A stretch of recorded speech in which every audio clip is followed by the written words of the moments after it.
There we are. We're on the internet. I'm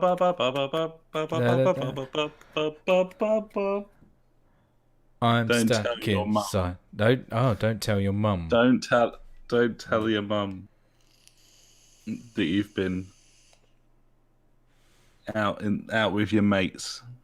Well, not right now. I mean, You don't tell should be. anyone. You really shouldn't be going out with your mates Shouldn't right be. now, buddy. Stop that. Yeah. Yeah, take that, everyone. Happy times. What are you listening to? I'm listening to Wolfpack. That sounds like a band. If you want to sync up with me, then just say the word. How do I do this? I don't Do know. I just click play on? There we go. Time. I don't know how we sync up. How do we sync up? I think I'd have to connect it up to Discord for us to sync up. Fuck that. I mean, I can see what I've just clicked on play on Ellen's name, so yeah. Okay. So is it now playing the Wolfpack Live at Madison Square Garden album? Let me click on. Yeah, I'm on Tea Time. Okay, I'll switch to Tea Time. There you go. I've just started Tea Time. Nice. Okay. I'll skip back a bit. There we go. Jazzy. Yeah, enjoy a bit of this, buddy. It's Okay. It's good fun. This week's podcast brought to you by Volpec. Wolfpack. Wolfpack, who famously were so agitated with how much Spotify is ripping artists off by giving them like 0.0000001 pence for I'm streams, alright with that. Yeah. that they released an entire album of absolute silence and encouraged their entire fan base to stream it whenever they went to sleep, all night, every night, and they made $35,000 Nice. before Spotify finally took it down because reasons. Well, I don't know what the reasons are, but you know, The, I like the sound of the silence. singer went on ABC News, I think it was, and was like, they took it down because they don't like artists making money. He was like, that's why. So yeah, Makes that was sense. quite fun. Yeah, take that. Wow. There you go. That world. Anyway, That's history for you. histoire. Let's do this. Ready? Yeah, get that sauce in you, buddy. What number are we? 246. Lovely. Here we go then. We've been Hello about and for a welcome to while. the JfG Podcast. It's episode 246. My name's Alex. I'm joined by my good friend Ash, as ever. There he is. Hello, I'm right Ash. here, buddy. Hey, buddy. How's it going? You good? I'm all right, as well as can be expected at this point, buddy. How We're about not you? ill, so we're Nope. we're still going strong. Apparently, Flying we're along. we're at the peak right now Yeah. of it. I mean, It's I don't peak know how you salmon. could say that No. because we don't know when it's going to end. But we're at the peak. We're at this Just peak. saying. Yeah, 246. That's the peak That's of the peak. of us. It's all downhill from now on. Yeah, absolutely. Which seems impossible, and yet here we are. Yeah, I know, right? So, but I mean, what you been doing? Ash, I've been working out of my bedroom. And working out your then bedroom playing still? Video games in the Playing some evening. video games. I've occasionally walked around that park that I can literally see from my window because I don't Did have a you garden stop? of any kind. I didn't stop. I'm not You're not allowed. to. You're not allowed to I'm, stop. I'm Don't only stop. out there for exercise. You're not exercising by stopping. It's true. That's not an Olympic event. Stopping. So obviously neither's dog walking, but it's closer. It's closer. Yeah, I guess it's closer than stopping. Yeah. It's closer than stopping. And there's the name for the show. Yeah, I'm all right. I've just been playing video games, really. I've been playing a lot of Wheeltown. I've got a lot to talk about, lots of exciting things. Yeah, that's about it, really. I'm going to talk about some games. I have nothing else to report. My stocks are still relatively high, so I haven't had to contact any of my suppliers Nice. this week, buddy. But as we head towards the weekend, I may well be placing another meat order with the good folks in Edinburgh. Looks like Nice. they've got some chicken in now. Oh, Although lovely. had some ostrich burgers the other night, and I have to say they were very, very nice. Nice. Quite buddy. impressed. Yeah. Well, I'm gonna go to Aldi tomorrow Yeah. to do to my the shop. weekly shop. Gonna do my weekly shop tomorrow at the Yeah. shop. It's difficult with a family of 5. They like I do like spend £100 on a weekly shop 1 week and then it's gone by the next week. I'm like, fuck, where's that gone? That's money, isn't it? Yeah, that happens. So got to do it all again. So yeah, I'm looking forward to braving it in the shop tomorrow. I'll tool myself up as always. Your boiler suit and your axe and your slingshot. Yeah, sidekick. Yep. Companion.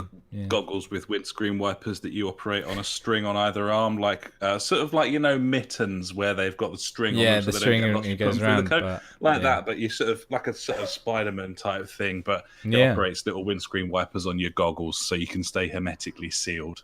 I think it would be better to, like, obviously in the shop you need to use your hands if you did it on your feet, right? Because then when you walk, windscreen wipers on your feet. No, the windscreen wipers are on your face, but the string's on your feet. So when you walk, that's when it wipes. I like that. Yeah, so when it's raining... When you walk, it wipes. Yeah. Yeah. When it's raining outside and you're running, it's going faster. Higher speed, just naturally. Yeah. It just makes sense, really. The wetter it is, the faster you need to go. That's because you want to get out of the rain. And just like driving. Just like driving. The wetter it is, the faster you should go. Yeah, absolutely right. Yeah. I agree with that. Yeah, I've done nothing. I painted some more walls. That was cool. And that was my weekend. Apart from that, buddy, I've been playing some games. Absolutely, buddy. Probably talk about some games, I guess, right now. Absolutely. I mean, before we head in there, though, I'd just like to ask if you don't mind, of course, exactly what it is you're drinking this evening, buddy. This evening, buddy, I'm on the Amber Adder. This is Lidl's, like in-house craft beer, I guess. It's from Halfwood. It's fine. It was like £3.50 for 4 large cans. I was like, I will do that. Cheap. Yeah, I will do that. So I did, and yeah, it's all right. It's like a amber beer. It's got subtle hints of toffee or something. I don't know what. Some sort of je ne sais quoi. It's got certain you don't know what. Well, fair enough there, buddy. Indeed. Yeah, that's all right. I'll drink it though. It's 5%. So, what about you, buddy? You still ploughing through your? How many was it? 10 liters. It was 10 litres, buddy, and the elective word there is was, because that beer is gone. Beer is gone. That disappeared. Nice. So the answer to that particular conundrum, buddy, is 6 days. 6 days is how long 6 days it took me to get through 10 litres of beer. That's pretty good going. I don't think that's too bad. It was 18.8 pints in 6 days. That's nothing. That's like 3 pints a day. Yeah. A little bit more. But, pretty much. Yeah. Easily done. It's not bad, is it? Considering that includes quiz night and game night. That's like 10 pints. Exactly. Minimum. Exactly. It was quite heartbreaking when I finally took the bag out the box, because I was like, the bag's got to be only like half full at this point. So I'll get rid of the box, get a bit more space in the fridge, And there was only a dribble in there, and I was very upset. But anyway, sad face. Went to the shop at the weekend, bought a load of items. That was on Sunday. Obviously, went to the shop. It's now the local shop, the local supplier, buddy. For local people. Local people, we'll have no trouble here. We bought stuff. It was Sunday. It's now Wednesday, so we've quarantined that stuff for 3 days, which meant it was accessible this afternoon. And on my trip to the shop, bizarrely, they had a 4-pack of Oranjeboom. So there you go. That's what I've got. That'll do it. It's a reasonable lager, Oranjeboom, I would say. I'd drink that. It's fine. I don't mind it. Yeah, no. I'm drinking it. It's wet. It's wet. There's booze in it. It's got a blue can. It's fun to say. Oranjeboom. It's like orangutan, but beer. Yeah, it's near enough. I'd probably there you go. The same. It's not sell ahead, but it's doing the job, and that's the most important. Gibbons. It's a hard given. So, video games. I've been playing some. Do you want me to talk about them, or would you like to go first? Go nuts. All right. Well, my PS Now subscription ended, and I completed Mafia 2 just before that happened. Nice. And it was really fun, and I really enjoyed it. I didn't like the ending because it was quite anticlimactic and sudden. And yeah, I think there was a bit too much combat in that game for a game where the combat wasn't very good. It's difficult for me to really gauge it properly because of how old the game is and the fact that I was streaming it. Yeah. But it seemed a bit ropey, and therefore maybe don't lean on that as your main thing that the game does. But yeah, it was fun. I really enjoyed it. It created a great atmosphere, that game, and yeah, really fun to go through it. And possibly a bit of a commentary on my experience with PS Now, that the standout highlight of that service for me for the week's trial was Mafia 2. Anyway, we've been burning through lots of these sort of third-person story games, the sort of semi-open world or open world games. We wanted another one, obviously. You just can't get enough of this shit right now, can you, buddy? I'm inside quite a lot lately. I'm not sure why. You want to feel like you're outside. I'd like to. I also need something that has a lot of meat to it. You know, perhaps some. I get you. Just rather a lot of content, even if that content is shallow or shit. And therefore, I was looking on the store, and the most obvious choice came to me at £3.99 on sale. Sleeping Dogs, buddy, the definitive edition, which I've never played before. Obviously, it's a remaster of a last gen old game. I think I got that free with my old PC. Yeah, your previous graphics card and shenanigans and this is really fun. Yeah, it is. It's a great game. It's a really fun, enjoyable game. You're like an undercover cop or something. You're trying to break into the triads. You're doing it a little bit too well by the seams. I'm about halfway through the game at this point and starting to wonder if there's going to be an option where I can just not bother being a policeman, because I seem very, very good at murdering everyone. So wow. You got to kill people to win. Kill people. Yeah, you got to kill people to kill people. Yeah, you have to. So yeah, it's great. It feels much nicer than Mafia. It's newer than Mafia, although not substantially so. It looks rather nice. It still looks like a last gen game rather than a current gen, especially in stuff like lighting and texturing and stuff like glass breaking and that sort of thing. I'm sure when I had it on PC, they brought out like a texture pack for it. That was about the era for that, wasn't it? Yeah. So we're talking like 7 years ago for that as well. So it would be interesting to see the difference between that and the remaster. Yeah, I mean, it looks lovely. It runs at 60. It's really nice to play.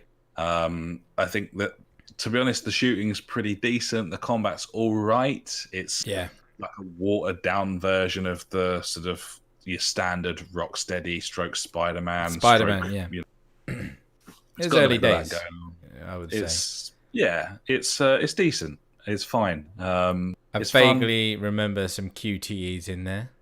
There's a little bit, but not too much. There's some really nice stuff you can do in terms of you can hijack a vehicle when it's on the move. So you can hold down X. It brings up like a little arrow on the back of a vehicle you're chasing, and then when you get close enough to it, if you hit X again, he'll leap from his car to the other car and take over it. That's a nice touch. While you're driving along.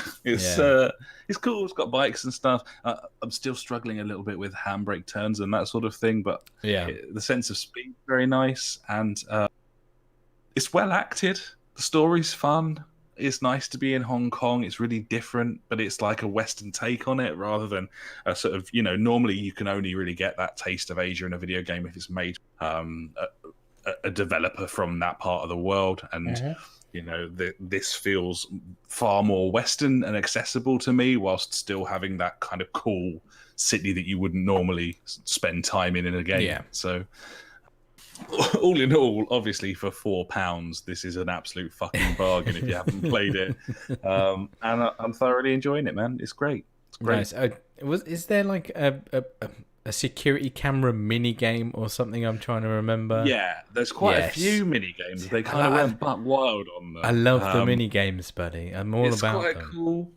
You've got other mini games like triangulate phone signals on your little device, and then it brings up like a map. You got to choose by signal strength and then select the mast that's servicing the call that you're. There's another one where you've got numbers. It's like a little number puzzle. You've got numbers like naught, like a Sudoku, because I've been doing a lot of them recently. So you've got 0 to 9. You've got 4 digits. So if you put in like 0, 1, 2, 3, then it will come up either saying which numbers aren't part of the code or which numbers are part of the code but are in the wrong place. I love that. It's a fun little mini game. Yeah, I like it's cool. And then you can go back to your apartment and you can tap in. So you can go around the city hacking security cameras in like crime areas. I remember doing that it's really fun. Much. Yeah. And it's I kind of taken to just turning up in a van and just driving over everyone, just killing all of the gang members without ever getting out the vehicle. You can do that. But also just lovely little touches where you can be driving at any speed on a bike or a car, you can hit exit and he just dives out on the spot and the car just flies off down the road. I was having so much fun just murdering mob members in front of me, just flying towards them and then jumping out at the last minute. I did it I was driving some to the end of a mission where it was a really annoying mission and he was very rude to me, buddy, and I wasn't very happy about it. He'd punched a cop and he was like, I need to so anyway, we get rid of the cops. We're down by the docks and it's like mission successful or whatever. And he was like, thanks, man, like whatever in the passenger seat. I was like, fuck you, buddy. I just drove straight off a pier. I just got out of the last into the sea with him. And the game was wise to it. And it said mission failed, even though it already said mission passed. And I had to do it. So fucked it. Got my just rewards. But anyway, it's really good. Highly recommend it. Very, very good. Man, definitely. I think I put I don't know, about 15 hours or something into it back in the day. But yeah, it was good fun. It's cool. I like it. So that's my sort of adventure gamey sort of fix for the week. Let's move on to racing and also VR. Those are the other two things that I've been doing this. I love VR. Yeah, it's pretty awesome. Firstly, like racing. A hot dog. I've been doing a lot of driving about, time trialing, just having a nice time driving around on my own and stuff of an evening, like after work.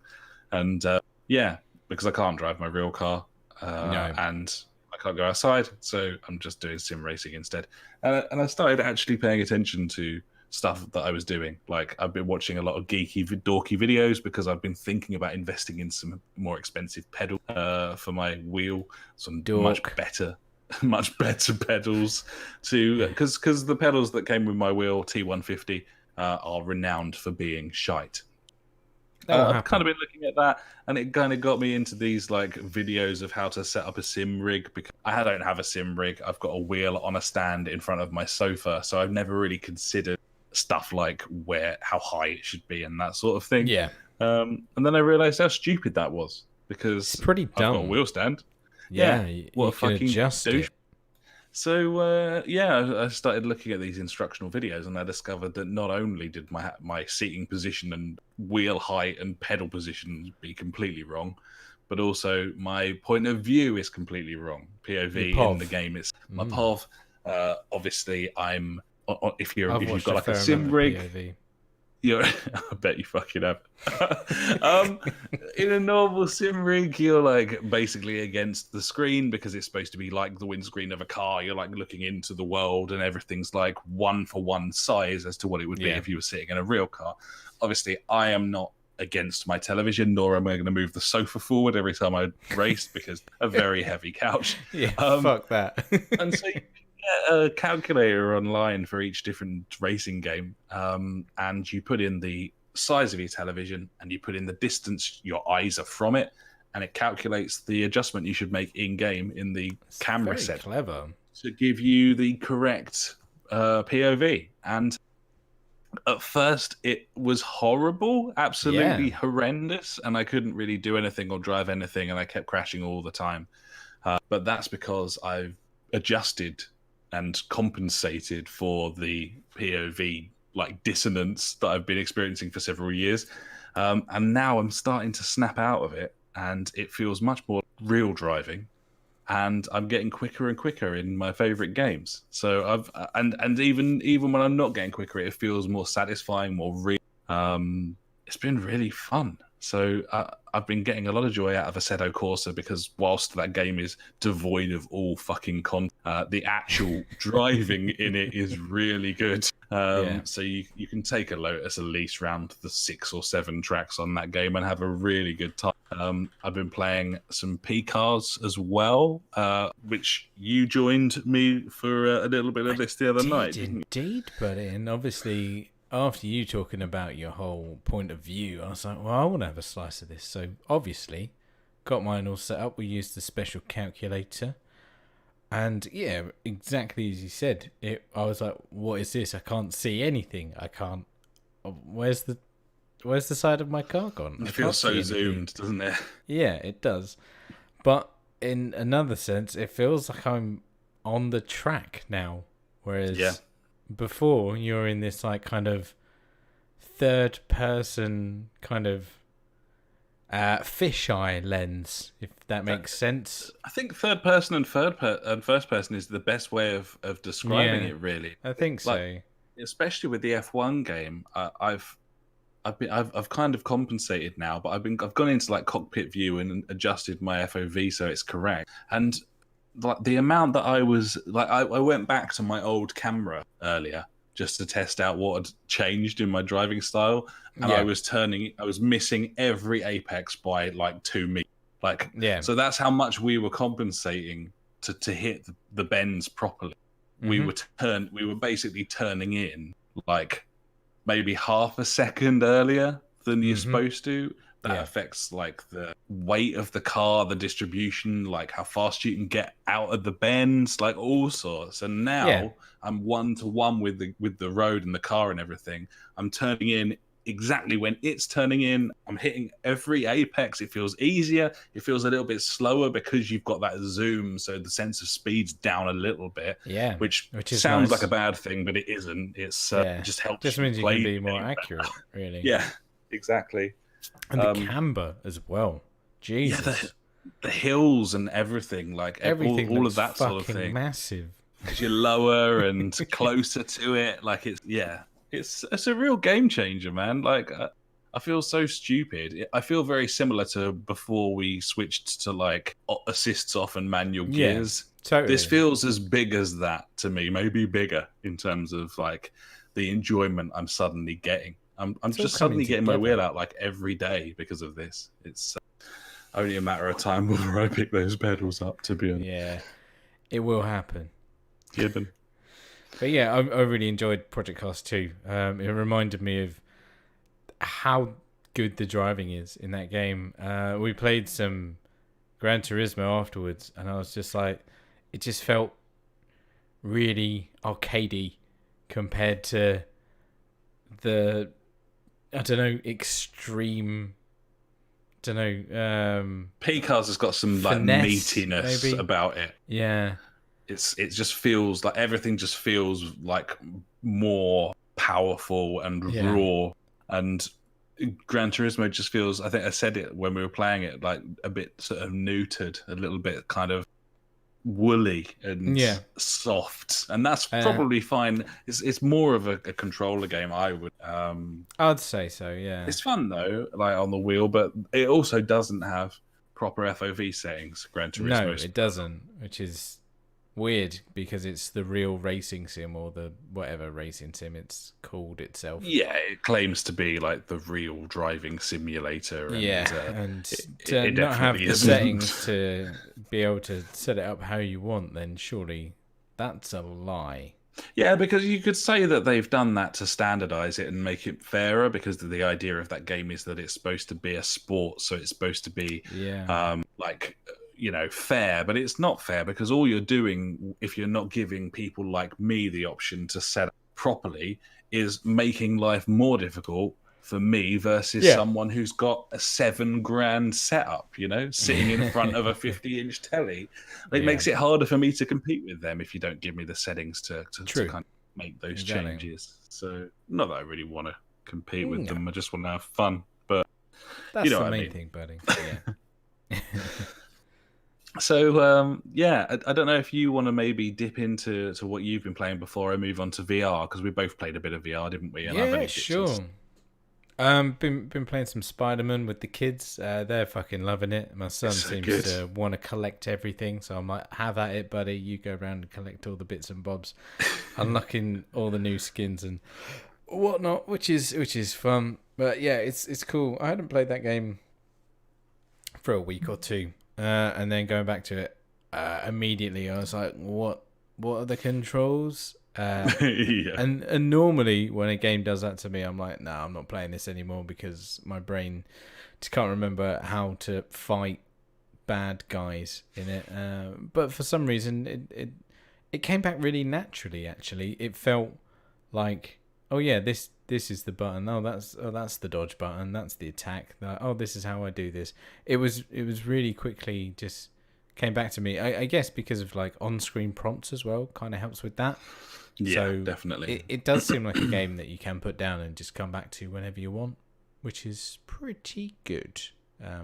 Because there's countless games where haven't played them for a long time. Thought, oh yeah, I'll play that. Go back to it and be like, nope, that ain't happening.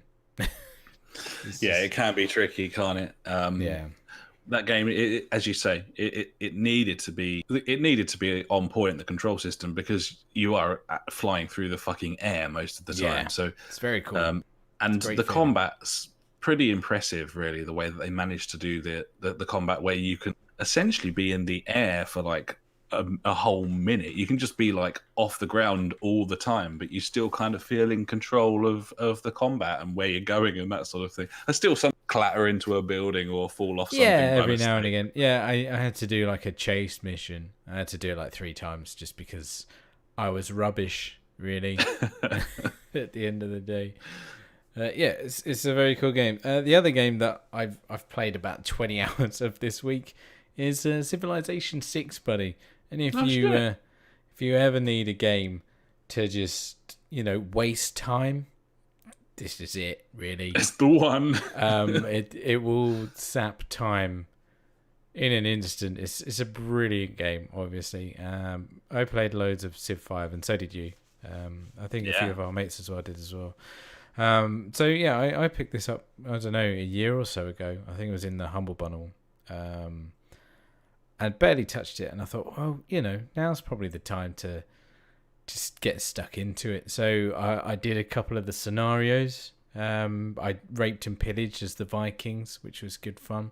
Lovely. I did some Australian gold hunting thing. I didn't do very well at that because, it wasn't rape and pillaging. It was trying to get gold. And I played it a couple of times, actually. And the second time I did it, I really thought that, oh, yeah, I've absolutely nobbled this. But no, I don't know how to win that scenario. I'll have to Google it, I think. And then after that, I was like, oh, I'm going to do the tutorial.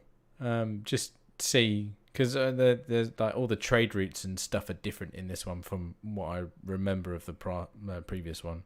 Not that I remember a lot. I just, I know the gist of the game.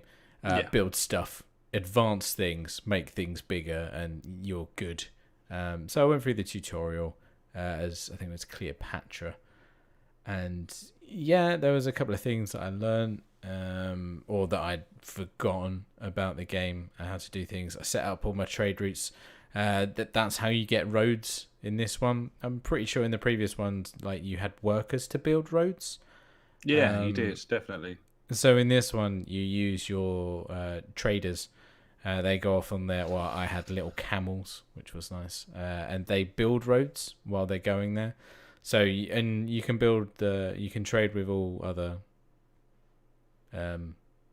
countries. Yeah, countries, I guess. All the other nations and that. I suppose that makes sense. Nations. Like, you're effectively creating a trade route, so that might as well be a road. So my tactic was be really nice, make these trade routes with them, so I've got roads going all over the map, and then just fuck them up. That Very seemed nice. to work pretty well. It seemed to work very well. Yeah, if you are looking for a game to spend a few hours on, and you like a bit of Civilization, I mean, I don't know who doesn't, because I fucking do. Damn right. This is a very, very good game. It's really well put together. There's insane amounts of mods on the Steam Workshop for it, if you get it on Steam, that is, which make everything better. I had a look at them earlier. There's all different resources. I think there was like a brewery resource thing. I was like, yep, I'll add that. So I'm looking forward to dipping my toe into that, buddy. So yeah, Civ 6. There's been some DLC out for it recently, or in the past couple of months. I haven't looked at that yet because obviously it costs money, and I barely touched the base game. So yeah, it's a great game. Civilization, they've always been good fun. Absolutely, you're pretty much guaranteed a well-made game there. That's intricate, but I think it's quite an approachable game for something so complicated. It does quite a good job, doesn't it, kind of explaining itself to you. Yeah, I think so. Yeah, and it's fun. The tutorial's like not massive in a way, and it's not too much to take in. Like, you've got your 3 different things, like your science, money, and culture, or whatever. I don't know. Yeah, those things. Make them good, and you're fine. And then obviously there's faith as well. You got to make. I didn't make racism this time, buddy. That was a good time when I did the faith of racism. Quite the religion racism. Yeah, I spread racism across the land that time. Yeah. Never again. No, never again. No. That's a one-time thing. But yeah, it's cool. It's totally worth having a pop out. Or if you've got Civ 5, just play some of that, mate. It's a really good game as well. It's a hard gibbon. I do like that. Beautiful. Yeah. Well, probably the last thing to talk about this week, in a little bit of a departure from normal form, is some because I've played a fair bit of VR, and we've also been playing together as a trio with the Funk as well for the first time.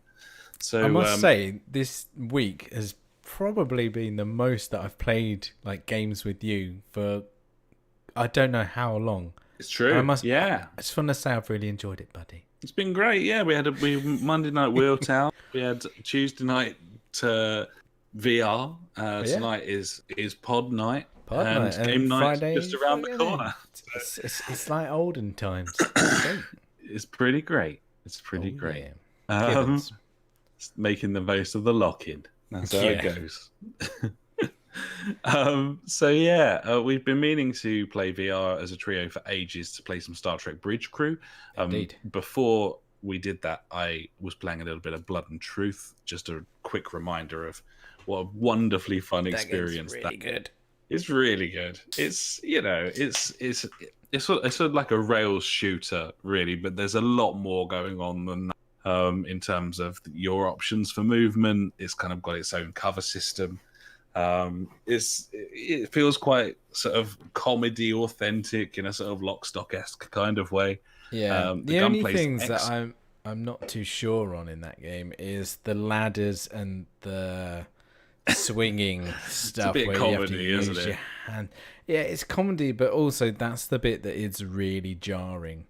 I can get on board with the movement from point to point, but it's when you're actually physically moving that stuff. It's not as smooth, obviously, as when you click and point and say, like, I want to go over there. It's like a smooth transition from A to B. But when you're like jerking about with your hands, it's a bit like, or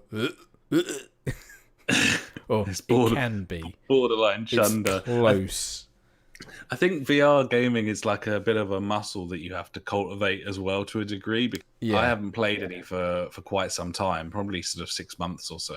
Yeah. And to go back to any VR game at this point, I was immediately started feeling it, where you just sort of you have to kind of grow accustomed to movement and that sort of thing.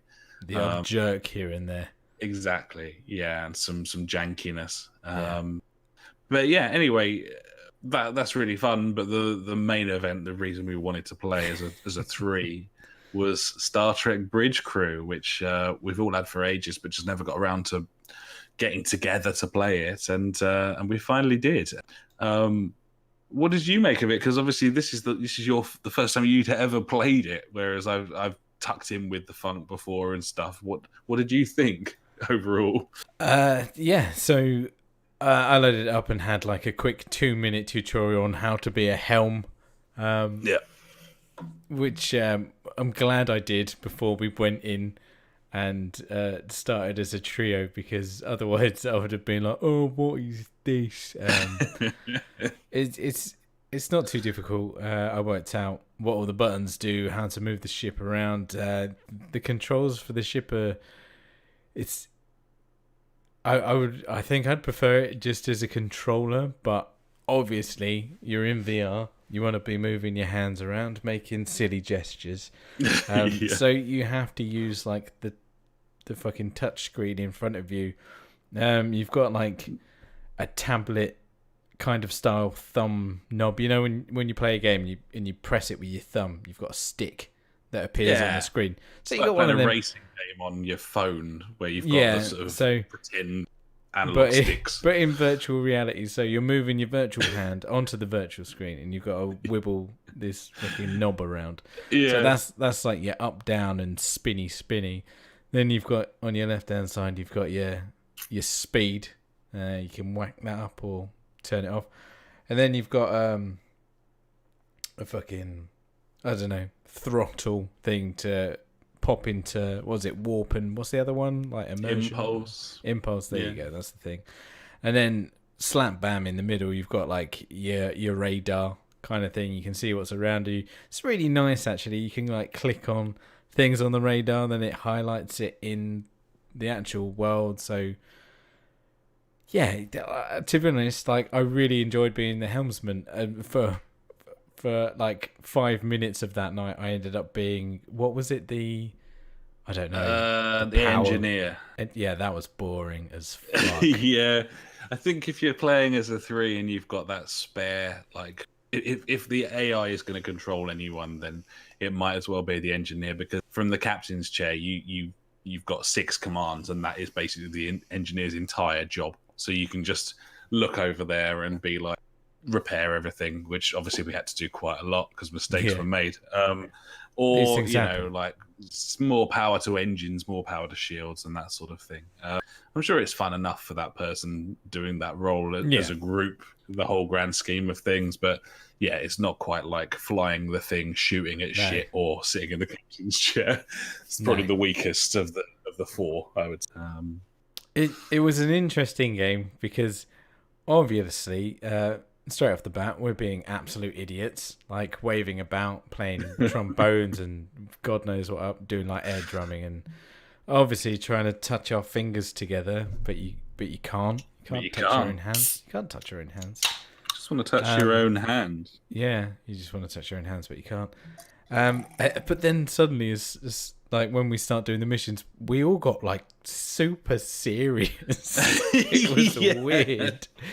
Like, I didn't realize, but halfway through a mission, like I hadn't spoken for like 5 minutes, and I'm like just concentrating so much on moving the fucking ship around. That's a testament to the game, though. That one of the missions, kind of a stealth mission where you've got to try and avoid getting in the radar of other ships and that.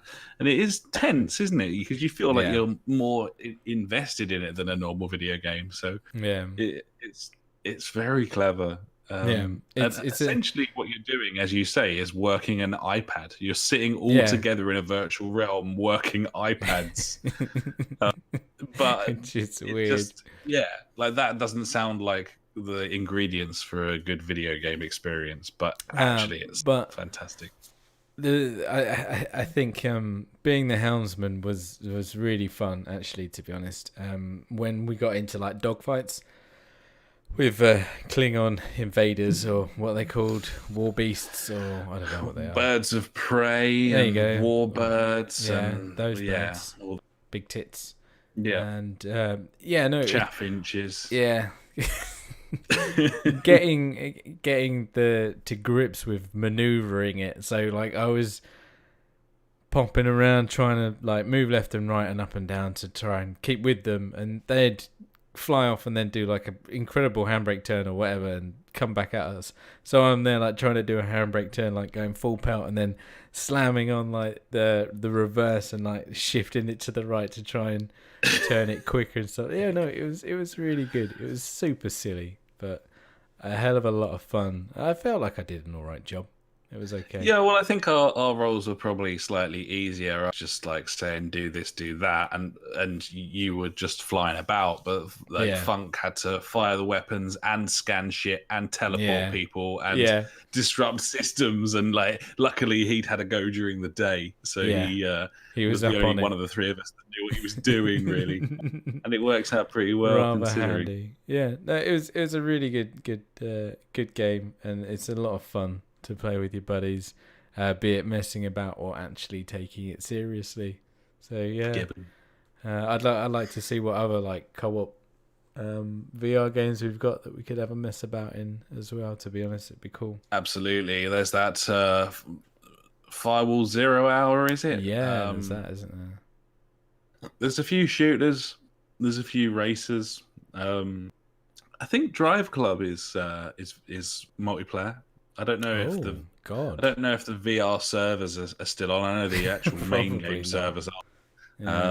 Something worth investigating. But one of the other things that's really good about Bridge Crew is it's one of the few VR games you don't really suffer too much from motion sickness and that sort of thing. No, because it's not speedy movement and you're kind of in a room moving around rather than actually moving yourself. You know, a lot of games certainly. What I'm basically saying is Bridge Crew's safe for boozing as well as playing. Whereas a lot of the other VR, like you can't. It's not a good idea to drink. You don't want to play Wipeout when you're on the source. It's a bad plan. But yeah, Bridge Crew, fucking sweet. Won't be the last time we dig into that, I'm sure. Nah, definitely not, buddy. I'm well up for well, at least we got to finish off all the missions and stuff like that. Yeah, well, it's got continuing missions as well. So it's got like procedurally generated ones where it takes ships, puts them places, and you sort of sporadically attacked. And so there's plenty of replay value there, even after the main campaign. It's cool. Nice, it's good. It was good. So there's some video games, buddies, and we haven't got a great deal else. I've just got a section that I seem to have labelled shit that's happening, which is a selection of pieces of news that are vaguely interesting and stuff from the community Discord, which you can find either going to our Twitch stream, the links there, or going to our website, which is the JfGpodcast.co.uk, where you'll find all the details. Plenty of free games still to pick up in the old get those free games on. Yeah, and a bit of discussion here and there as well. Firstly, a couple of cool bits of fundraising. Firstly, Games Done Quick has been at it again. They've been raising money for the coronavirus relief. They ran from, I think, the 17th to the 20th. They had 6,000 donations and raised $400,000 for the coronavirus relief fund. So that's pretty damn good. Cool. Charity is called Direct Relief. And obviously that's fantastic. And there's plenty of this going on. There's a lot of sim racing for charity stuff as well that's been going on. And this week, one of the more prominent ones is a FIFA tournament that's currently underway. Yeah. And that's kind of fun. They're raising money for the NHS. And Cosmic Dad, this caught his eye. He's a member of the old Discord channel there. And he said this week. So I know we have the odd footy and or video game footy fan here. So have you caught the Premier League FIFA 20 tournament that started today? My money is on Maupay from Brighton. He's an Ultimate Team veteran and absolutely destroyed. So I watched that one. Bit. Yeah. After that comment, and he beasted it. It was 6-1, I believe, at the end. It's quite fun. The fact that you've got like a member of the squad like representing their team. I think that's probably the way it should be. Cool. Representing Spurs against Christian Atsu representing Newcastle earlier, and that was quite entertaining. Andre Gomez thumped someone 8-0 earlier, representing Everton. But yeah, this is quite cool, and there's some bigger names in there. Raheem Sterling's taking part. He snuck through past Wilfried Zaha yesterday, and also Trent Alexander-Arnold. He's the representative for Liverpool, and they're raising mega bucks here. The semi-finals of this tournament and the final is going to be live on Sky Sports at the weekend. So that's crazy. That's quite cool that Sky Sports all the way. Yeah, well they had the F1 virtual races. I watched that on Sunday. That was quite good fun. Yeah, I saw the repeat of it later on. Yeah, it's pretty entertaining. Yeah, I mean, but also goddamn annoying with their rule breaking. Oh god, yeah. So obviously they're not like sim racers really. They're like Formula One drivers. I don't know if they're chucking their toys out the pram or something because they kept getting penalties, but they obviously switched most of that shit off because round some of the turns on that China track they were like 5-6 meters off the tarmac. Yeah, and it's really annoying from my perspective because I like to pop onto the F1 game and do a little bit of time trialing on the track that they're going to be racing on, just to see like how close I can get to some of the good times. But those times are meaningless when everyone's like corner cutting and flying off wide. Yeah. So, can I just say, Ian Poulter is a fucking legend. He is a legend, isn't he? They kept going to him, and it was just like, this is just fucking awesome. Like, it's so good. Like, this is way more stressful than any of the golfing that I've ever done. He's a great character anyway. He's getting quicker as well. He is. I know. Like, he's doing well. He was like 3.5-4 seconds off the pace in the first week. This weekend just gone, he was only a second and a half back. He was. I was. I mean, I don't know how much he was corner cutting, but he probably was doing the same as everyone. Maybe he was playing by the rules because he's a legend that is Ian Poulter. Yeah, Gibbons. Either way, there's lots of stuff happening. This will be live before the weekend, won't it? So the semis and the final will be on over the weekend on Sky Sports, and it's all being streamed on the Beeb website as well as YouTube and a few other places. Yeah. So it's not quite the same as sim racing, just because of how far removed FIFA is from real football versus like a wheel and pedal set.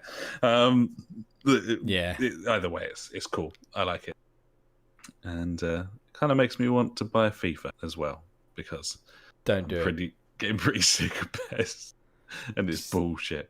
Wow, there is that. But anyway, finally this week, I wanted to bring to everyone's attention this bizarre story that's come out. And it is the story that Sony has patented some sort of robotic pet companion for gamers, which can gauge your emotions or something and talk to you. And they've patented like either a virtual or a real version. And by real version, they mean literally like a little robot or plushy type thing that sits on your couch with you. I don't know what on earth the deal is there, but I particularly enjoyed the Eurogame, especially towards the end where he said, if nothing else, it's worth checking out the artist's rendition of one potential form for the robot, which looks like someone tried to design a Pokemon with a hangover. It's bizarre. Like, had you seen this at all, buddy? I did read. Well, I saw the headline and I was like, no, fuck off. But it's a joint viewing experience in which people see the same thing is effective instead of a face-to-face relationship. It's expected that the user's affinity with the robot is increased and motivation for playing the game is enhanced by the robot viewing the gameplay next to the user and being pleased or sad together with the user. If the user is living an irregular life, the robot may propose improvements of the life rhythm. For example, saying, "Let's go to bed soon." So does it go to bed with you? Let's not pretend that that's what the robot would do. The robot would be like, maybe we should have a look on the PlayStation store. There seems to be a new sale. Of course it is. Technology could be used to watch a movie or TV show and expect the user may enjoy content by viewing the content with the robot as compared to the case of viewing it alone. Yeah. What? This is fucking weird, man. It's going to be like, it's going to ask for your credit card details. And then the next day it'll be like, I've bought you 5 new games for your PlayStation. Are you happy now? It's being described as a feeling deduction robot designed to serve as a companion for gamers. As I said, it's kind of a patent for a virtual or physical representation of this. Okay, the patent pictures show a little character weird. sitting beside someone. I know, it's the best picture I think I've ever seen. I'm going to copy and paste that into the Discord. In the Discord, right yeah. now. I mean, because in my head when I started reading this, I had the fucking MS Word paperclip in my head. It looks like you're writing a letter. Totally. That's kind of where my mind went. And then I just saw this, hungover Pokemon and was like, what? What?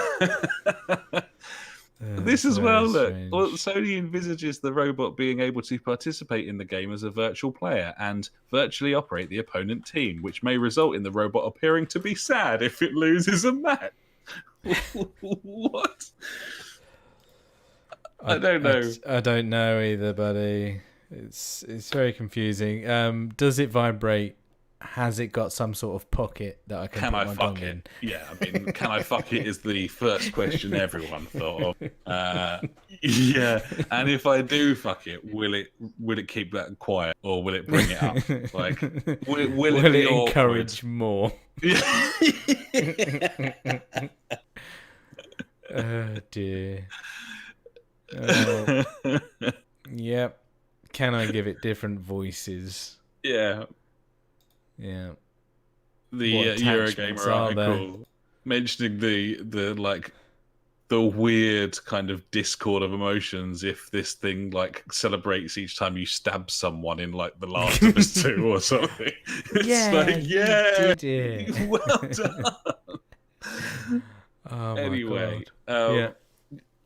I don't know. I don't know what to say about that. It's the future. It's the future. And this is a patent from 2018, which kind of just surfaced on websites recently, and people are a bit short on news. And I'm sure these companies they patent stuff all the time on a whim, just in case. But either way, it's very funny. And, I've got an idea. Fuck buddy, virtual fuck buddy, fuck buddy. Yeah, it's my favorite story since the Mad Box. Let's put it that way. It's a fucking good one. We know how that turned out, so that was pretty sad times. Well, but, do we? I mean, we don't right now. Well, they got bought by Codemasters and are no longer working on the Mad Box. They're probably not making it anymore. I wouldn't have thought so. I wanted to see the Mad Box. I was very excited for the Mad Box, but here we are. What can you do? Well, well, that's it. That's our show. I don't have anything else. There's not very much interesting news to talk about anyway. But either way, plenty of games to be played, and I'm going to go and do some more of that now. Thanks so much for listening, buddies. We'll be back next week because I don't know about you, Ash, but I'm not planning on being anywhere next Wednesday. How about you? I mean, I've got something penciled in, and that's being here doing a podcast, buddy. I don't know about you. Well, that is serendipitous, buddy. Let's do that. Thanks so much, buddies. As always, pop us messages in the Discord, and we can have a chat, and it'll be very nice. Other than that, we'll catch you next time. Until then, I've been Alex. He's been Ash. Goodbye. Farewell. Forgot what I was going to say. Just, It's hard. It's hard goodbye, isn't it? Yeah. That's why there's so many